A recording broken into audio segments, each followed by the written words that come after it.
Electrohomoeopathy के अध्ययन के क्रम में आज हम रोग और रोग निदान में अध्ययन करेंगे आपका जीभ का एक सबसे प्रमुख रोग है ना, एंकीग्लोसिया। एंकीग्लोसिया जीभ का एक बहुत इम्पोर्टेंट रोग है। इसके बारे में हम अध्ययन करेंगे, इसका होने का कारण क्या है ना, कौन कौन से लक्षण देखने को मिलते हैं और इस पर कौन कौन सी इलेक्ट्रोहोम्योपैथिक औषधियों का हम प्रयोग कर सकते हैं, है ना। तो चलिए शुरू करते हैं।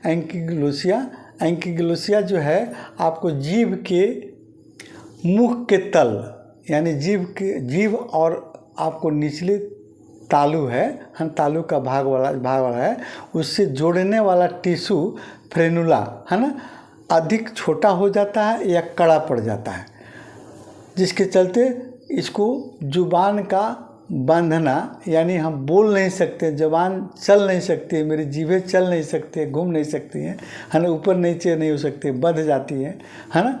या इसको टंग टाई भी कहते हैं, टाई जैसे हम लोग लगाते हैं, है ना, वही टंग टाई भी इसका नाम दिया गया है ना।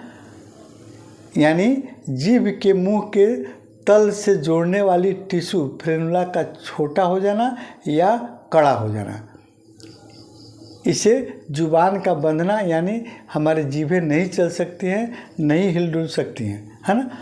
और इसका कारण क्या हो सकता है? कारण में सबसे आपको ये ज़्यादातर आपको वंशानुगत होता है ना। अगर किसी के परिवार में इस तरह की समस्या पहले हुई हो तो संभावना रहती है उनके बच्चे को भी ऐसा रोग हो सकता है। लक्षण जो है, जीभ को आगे पीछे हम नहीं कर सकते हैं या ऊपर नीचे घुमाने में कठिनाई होती है, और ख़ासकर बच्चों को दूध पीने में कठिनाई, बोलने में कठिनाई, और आपको ये भी हम जानते हैं कि जीभ हमारे एक बहुत ही प्रमुख आपको महत्वपूर्ण रोग है, महत्वपूर्ण अंग है चूसने का। जीभ से हम लोग जैसे लेमन जूस चूसते हैं, छोटा बच्चा नेपुल को पकड़कर दूध पीता है, चूसता है। अगर ये रोग हो जाए बच्चा को तो उसकी जीभें आपको बंध जाती हैं, दूध नहीं पी सकता है, यानी बच्चे को स्तनपान करने में परेशानी होती है, और बच्चे चूसते समय आपको जीभ उसका चल नहीं पाता है ना।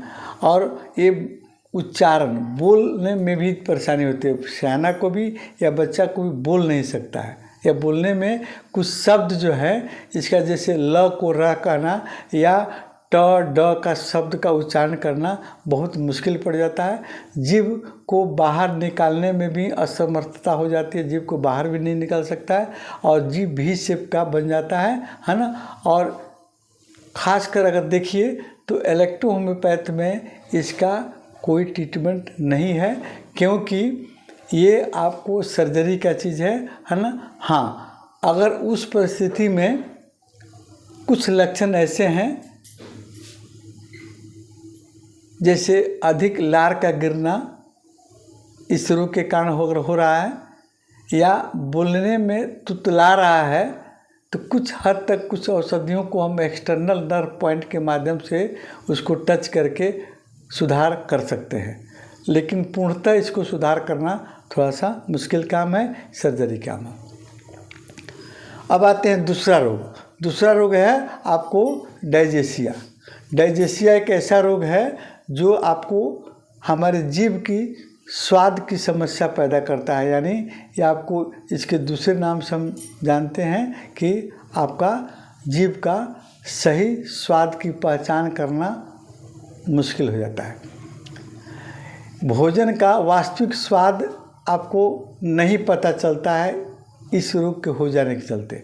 जैसे हम खट्टा मीठा नमकीन का स्वाद का हम पता कर लेते हैं आसानी से जीभ से, लेकिन जब ये रोग हो जाएगा तो जीभ का कुछ अलग स्वाद हो जाता है, जैसे कड़वा स्वाद। जैसे कोई बात मरीज हम लोग के पास आता है, बोलता है कि सर मेरी आपको जीभ का स्वाद कड़वा हो गया है, या तीखा हो गया है, या पानी जैसे लग रहा है जीभ का स्वाद, है ना।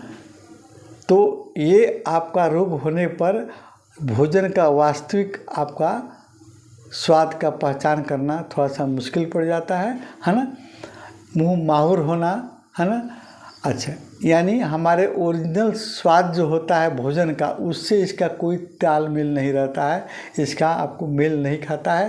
कारण इसका धूम्रपान होने का लेना या आपको पान मसाला में गुटखा तंबाकू का सेवन है ना, चबाना है ना, इस सारी चीज़ को लेने के चलते भी आपको ये रोग होने की संभावना आती है।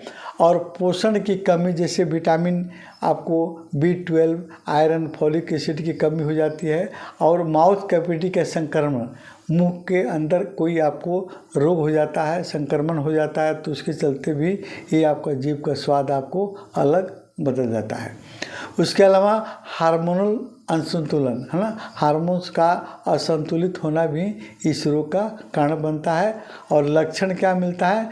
खाना का वास्तविक स्वाद का पता नहीं चलना, मुंह का स्वाद कड़वा या पानी जैसे लगना या किसी धातु के स्वाद के समान आपको महसूस करना, ये सिम्टम देखने को मिलते हैं। लेकिन आपको अगर सही जानकारी हो जाए है ना, देखिए मानते हैं कोई अगर व्यक्ति जिसको ये रोग हुआ है, अगर वो ज़्यादा पान मसाला गुटखा का सेवन करता है, उसकी आदत हम अगर छुड़ा देते हैं और नहीं लेता है तो उसके रोग में सुधार किया जा सकता है ना।